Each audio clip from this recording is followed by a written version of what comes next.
हाय viewers, इस हमारे again. और क्या हाल है सबके। मैंने आपको कहा था कि हम एक सेशन भी अपलोड करेंगे और जो बात कही थी वो बड़ी इंपॉर्टेंट है कि हम बेसिकली क्या करने जा रहे हैं कि स्क्रिप्ट को दिखाते चले जाएं, सीन को बनाते जाएं आपके साथ मिलके। तो हम करने क्या जा रहे हैं, हम एक पूरा स्क्रिप्ट लिखने जा रहे हैं आपके साथ। अच्छा, अब ज़ाहिर बात है कि मेरे साथ सामने लैपटॉप पे वो स्क्रिप्ट है। ज़ाहिर बात है मुझे ज़बानी तो याद नहीं है, तो सारी बात है मुझे वो देख के आपको बताना पड़ेगा। मेरे लेफ़्ट पर मेरा लैपटॉप है और जो है उसके ऊपर ये लिखा है। मैं आपको ये स्क्रीन पे भी, ये या बैक पे आएगा या मैं आपको लैपटॉप की स्क्रीन पे भी ले जाऊंगा, ठीक है। उसका भी हम कर लेंगे, वो मैं देख लूँगा एडिटिंग के में कैसे उसको लेके जाना है। दोनों सूरतों में आपको स्क्रिप्ट पूरा नज़र आएगा और उसकी फॉर्मेटिंग जो है वो क्या है। तो थीम हमारा ह्यूमन कनेक्शन का है कि क्या आर्टिफिशियल इंटेलिजेंस ह्यूमन कनेक्शन को बर्बाद कर देगी, इस तरह की थीम है इसकी। और उसका जवाब मुझे देना है अपने स्क्रिप्ट में। यही बात मैं आपको अपने यूट्यूब के लेक्चर्स पे भी कहता रहा हूँ और व्हाट्सएप का जो हमारा ग्रुप है उसमें भी मैं कहता रहा हूँ। तो एक बात और आपको मैंने बताना है कि हमारा जो फेसबुक का पेज है, ठीक है ना, उसको भी आपने लाइक्स करना है और वहाँ पर आपने जाके उसको फॉलो भी करना है। अच्छा, अभी नाम जो करेक्टर्स के हैं वो बीच में आपको आते जाएंगे, वो आपको बता दो, बजाय कि मैं आपको करेक्टर्स की लिस्ट दूँ। वैसे अगर आप कहेंगे तो ये आपके स्क्रीन पर चलने भी शुरू हो जाएंगे, लेकिन वो आपको तभी समझ में आएंगी जब जो है आप जो है वो स्क्रीन पे बजाएंगे। तो अब आपको मैंने बैकग्राउंड इसका बता दिया है, ठीक है। आर्टिफिशियल इंटेलिजेंस एक जो फैमिली है वो मियाँ बीवी है, वो they are very intelligent to it. वो हर चीज़ को कैलकुलेटेड करना चाहते हैं और उसके लिए उनको आर्टिफिशियल इंटेलिजेंस एक ज़बरदस्त चीज़ लग रही है। ये एक फैमिली है हमारी राजेश की। राजेश जो बंदा है, जो आप समझो कि लेट 30s में है, अर्ली 40s आप कह लो, तो उसके अंदर है। तो अब आप ये समझो कि वो उत्तराखंड से किसी ज़माने में आ गया था बॉम्बे। वहाँ पर वो एक टेक्सटाइल मिल में काम कर रहा था और अब आर्टिफिशियल इंटेलिजेंस के आने की वजह से जो मशीन्स आर्टिफिशियल इंटेलिजेंस चला रही हैं उसकी वजह से कट डाउन शुरू हो गया है और इसका बाकायदा ऐलान होगा और उसको पता लग जाएगा कि अब मेरी यहाँ पर जो है नौकरी नहीं रहनी, मेरी जॉब यहाँ पर नहीं रहनी, और इसके लिए वो फिर निराश है, परेशान है। तो ये था हमारे जहन में वो सारा जो बैकग्राउंड था। और उसको फिर वापस उत्तराखंड जाना है और वहाँ पर जाके फिर उसने अपने पुराने काम को स्टार्ट करना है और वहाँ पर फिर क्या प्रॉब्लम आएगी और क्या आर्टिफिशियल इंटेलिजेंस उसकी हेल्प भी कर पाएगी। तो इट्स वेरी ट्रिकी चीज़ कि क्या वो बिल्कुल ही आर्टिफिशियल इंटेलिजेंस के खिलाफ होगी। बेटा उसका 12 सालों का है जो कि गैजेट्स में मज़े लेता है। एक मीडियोकर फैमिली है, आप ये समझ लें कि जो कि ठीक खा रहे हैं, लेकिन यूं नहीं होगा कि अगर एक नया लैपटॉप है 2 लाख का तो खरीदने चले जाएं। ऐसी फैमिली नहीं है वो, ठीक है। Might be go for the second hand laptop या कंप्यूटर अपने बच्चे के लिए जो कि 15-20 में मिल जाए। तो इस किस्म की वो फैमिली है जो कि बस अपना गुजारा कर रही है, लेकिन देर लिविंग, देर हैप्पी। और शायद इस उम्मीद थे कि ये अब चूँकि सब कुछ छोड़ कर उत्तराखंड से आ चुके हुए हैं तो अपनी फैमिली को, अपने बच्चों को ये खिलाएगा पिलाएगा, बच्चे बड़े हो जाएंगे, नौकरी करेंगे, तो उनके जहन में कुछ इस तरह का। तो एक मीडियोकर फैमिली है, ये आपने जहन में रखना। अच्छा, ये मीडियोकर फैमिली क्यों दी गई? इसलिए कि देखिए सबसे ज़्यादा हर्ट इन लोगों ने होना है। हुनरमंद लोग हैं, वर्कर्स हैं, ठीक है, तो इन्होंने होना है। तो ये राजेश की फैमिली है। तो अब मैंने क्या किया कि कहाँ से स्टार्ट करते इसको। हमने अगर इसको उत्तराखंड वापस लेके जाना है और हमने ये जहन में रखना है, ये एक्चुअली मैं आपको बता रहा हूँ कि ये जो पहले 2-3 सीन्स आपको मैं दिखा रहा हूँ ये शुरू मैंने लिखे हैं। अब देखें, आपको वो चीज़ें भी इसमें मज़ा आएगा कि क्या मैं पहले सीन से ही स्टार्ट हो गया। नहीं, ऐसा ज़रूरी नहीं होता, ठीक है ना। ये सीन शायद मैंने 15-16 सीन पहले जो लिख लिए उसके बाद लिखे और उनको टॉप ऑफ दी स्क्रिप्ट पे रखा, फर्स्ट पेज पे रखा।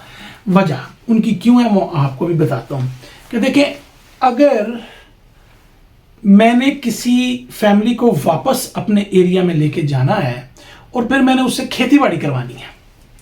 तो एकदम जब वो जाएंगे, हम उसको जाके वो अपने खेती बाड़ी शुरू कर देंगे, तो ऑडियंस की कि यार इसको खेती बाड़ी कहाँ से आती है। तो फिर वो सीन टॉप ऑफ में रखेंगे, लेकिन उसको इमोशनल रखा गया। उसको ये दिखाया गया कि उसकी जड़ें हैं पीछे उत्तराखंड में, अपनी फैमिली से, अपने फैमिली के जो काम था खेती बाड़ी का उससे। और तो ये अब इसमें एक और भी चीज़ आप कंट्रास्ट में देख रहे हैं कि एक तो आर्टिफिशियल इंटेलिजेंस बिल्कुल मॉडर्नाइज, यानी ये फिल्म का जो थीम है एक मॉडर्नाइज सिस्टम पे है, लेकिन जो फैमिली जिस पे गुजर रही है वो पूर फैमिली है, and they are going back to their original work. ठीक है, तो ये सारे कंट्रास्ट आप ज़रूर देखें। ये कोई ऐसे नहीं कि लिख दिए गए, तो मतलब हो सकता है कोई और बंदा होता तो वो दो ऐसे ही लोगों को ले लेता जो आर्टिफिशियल इंटेलिजेंस में जो है वो बड़ा बिलीव करते हैं। बाद में उनको पता चलता है कि इसमें कुछ ग्लिचेस भी आते हैं, लेकिन नहीं। एक तो आगे टोटल स्टोरी के थीम में आपने कॉन्फ्लिक्ट रखा, आर्टिफिशियल इंटेलिजेंस ह्यूमन कनेक्शन को ख़त्म कर देती है कि नहीं, ये क्वेश्चन है जो कि आपने स्टोरी में चलाना है, हमें पता है इस बात का। उसके लिए हमने जो फैमिली ली, हम ये चाह रहे हैं कि पुअर रहे, और जिनसे आर्टिफिशियल इंटेलिजेंस ज़्यादा हिट करेगी, जिन लोगों को, ये एक फैमिली की हम बात कर रहे हैं तो ऐसी हज़ारों करोड़ों फैमिलीज होंगी दुनिया भर में जो कि अफेक्ट होने जा रही हैं, तो उनको लेना था। और फिर उसके साथ हमने ये देखना था कि जो हमारी आर्टिफिशियल इंटेलिजेंस की इम्पोर्टेंस को भी आपने साथ दिखाना है, तो उसके लिए हमें वो फैमिली चाहिए जो बेसिकली इसके अंदर। तो ये एक कॉन्फ्लिक्ट इधर से आ गया, और वो जो हमारी आर्टिफिशियल इंटेलिजेंस वाली फैमिली है वो राजेश की, उसका जो बंदा है वो उसका दोस्त भी है। ठीक है, तो ये भी हम आगे देखेंगे। तो अब ये जो पहले दो सीन है जिनका मैं आज इस एपिसोड में जिक्र करूंगा, वो बेसिकली हैं वो इसीलिए लिखे गए कि उसको हमने कनेक्शन देना है बात के लिए। तो मैंने टॉप ऑफ द स्क्रिप्ट उसको रख के तो इमोशनल उसको जो है वो मैंने वो लिंक किया उसको। ये जो सॉफ्टवेयर मैंने इसके लिए यूज़ किया है वो है फेड इन। फेड इन जो है ये अच्छा सॉफ्टवेयर है। मैं पहले कैलटेक्स यूज़ करता था, फेड इन अपना, उसके अलावा फाइनल ड्राफ्ट भी यूज़ किया मैंने, ट्रेल भी यूज़ किया। फेड इन भी मुझे पसंद है काफ़ी, तो मैं फेड इन पे इसको लिखा हुआ है। फेड इन के अंदर मैंने फिर ये लिखा है। तो अगर हम देखें तो पहला जो हमारा सीन है, स्क्रीन पे भी नज़र आ रहा होगा, तो वो ये है कि उसकी हेडिंग है इंटीरियर राजेश होम ईव। तो मैंने पहले अगर आप देखें तो लिखा है the room is dimly lit. अच्छा, ये क्यों डिमली लेट, यानी कि मतलब इसका ये है कि कमरे में रोशनी कम है। ये आपने जब एक माहौल बनाना होता है, डिस्क्रिप्शन की खूबी होती है कि आपने उस माहौल को ह्यूमन हार्ट, ह्यूमन का जो दिल में अंदर जो माहौल चल रहा है इस वक्त, जिस करैक्टर के साथ आप उसको उसके साथ जोड़ते हैं। तो जब आप कैमरे को फेड इन करेंगे, जो कि मेरा, तो जब फेड इन करेंगे तो फेड इन में क्या आएगा कि आप देखेंगे कमरा जो है वो उतना रोशन नहीं है, उतना लिटेड नहीं है।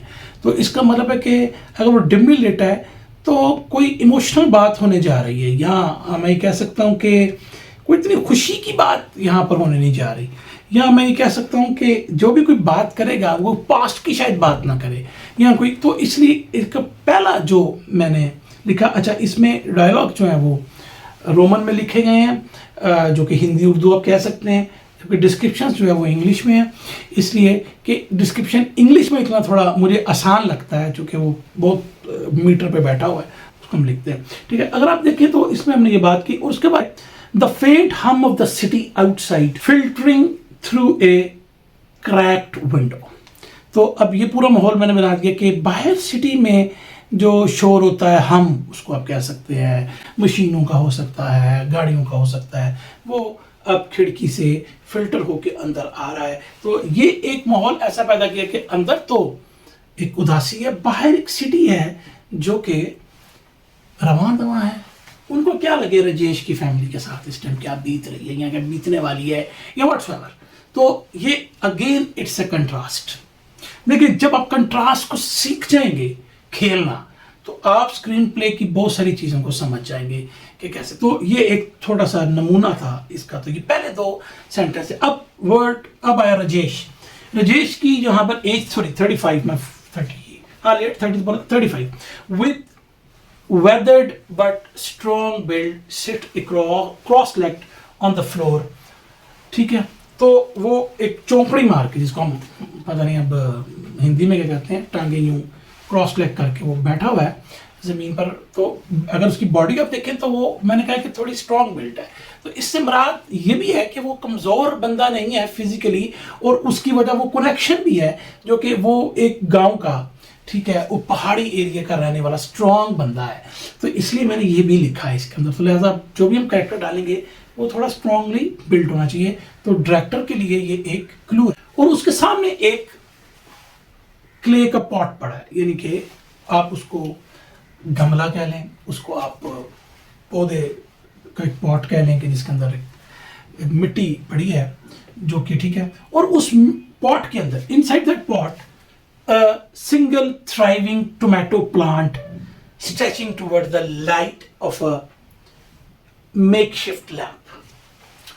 तो अगर आप ये देखें तो इसमें क्या बात की गई है कि अब एक लोनली टमाटर का पौधा उसके अंदर है, वो उस तरफ थोड़ा झुका हुआ है जिस तरफ लैंप की जो एक हमने मेकशिफ्ट लैंप बनाया हुआ है, यानी उसने अपने पास एक लैंप रखा हुआ है। तो माहौल भी आप साथ दिखाते जा रहे हैं कि क्या है, डिमली लिट है, और डिमली लिट की एक वजह खाली शायद वो लैंप ही जल रहा हो। ओके, और उसका वो अंदरूनी माहौल है बेसिकली जो आप बाहर दिखा रहे हैं। तो this is what you are telling the audience कि आपके अंदर की चीज़ बाहर रिफ्लेक्ट हो रही है। तो इट्स डिमली लिट, और फिर हमने वो दिखा भी दिया, वो एक लैंप है जो मेकशिफ्ट लैंप है जो उसने पौधे की तरफ की, तो पौधे जो है जो कि लोनली टमाटो प्लांट है वो उसकी तरफ जो है वो उसने मुंह किया हुआ है। तो वो पौधा, उस पर फ्रूट है ग्रीनिश कलर का भी। तो what does it mean? What it does mean कि एक सिंगल चीज़ भी थ्राइव कर सकती है ज़िंदगी में। उस पर अगर आप फ्रूट दिखा रहे हैं तो it's a hope, it's a hope. तो पहला सीन, अब आपको अभी पहले सीन की बिल्कुल स्टार्टिंग है। तो पहले सीन में आपको क्या पता लग रहा है? पहले सीन में आपको पता चल रहा है कि एक होप जरूर है उस बंदे के पास। तो वो होप जरूर है उसको कि वो जो फ्लावर उसके अंदर फ्रूट है, दैट इज होप। तो वो कुछ बोलता है, और वो पहला डायलॉग जो राजेश का है, तुम्हें तो मेरी एक उम्मीद हो। नो, क्या मतलब तुम्हें तो मेरी एक उम्मीद हो, यानी कि क्या ये पौधा उगेगा तो उसकी कोई उम्मीद? नहीं, ये बात यहाँ पर नहीं हो रही, यहाँ पर ये बात नहीं हो रही। तुम्हें तो मेरी एक उम्मीद हो, इसको मैं कनेक्ट कर रहा हूँ। तो जब वो उत्तराखंड जाएगा तो उसका कनेक्शन है, और वो जाके क्या काम करेगा? खेती बाड़ी करेगा। तो तुम्हें तो मेरी एक उम्मीद हो। तो ये एक मतलब कोई आउट ऑफ द कॉन्टेक्स्ट बात नहीं आई, लेकिन शायद ऑडियंस को भी समझना है दैट ये क्वेश्चन हो सकता है, लेकिन ऑडियंस को ये समझ आया कि यार पौधे के साथ इसका कोई तल्लुक जरूर है। अब पौधा बेसिकली एक सिंबल है, असल में खेल एग्रीकल्चर है जो कि वो कल को करेगा। तो आज के लेक्चर्स के लिए हम इतना ही रखते हैं, और यहाँ से ही पहले सीन से हम नेक्स्ट लेक्चर को स्टार्ट करेंगे और प्रिया की एंट्री को देखेंगे। तो प्लीज़ सब्सक्राइब कीजिए और लाइक एंड कमेंट्स भी करें। Thank you very much.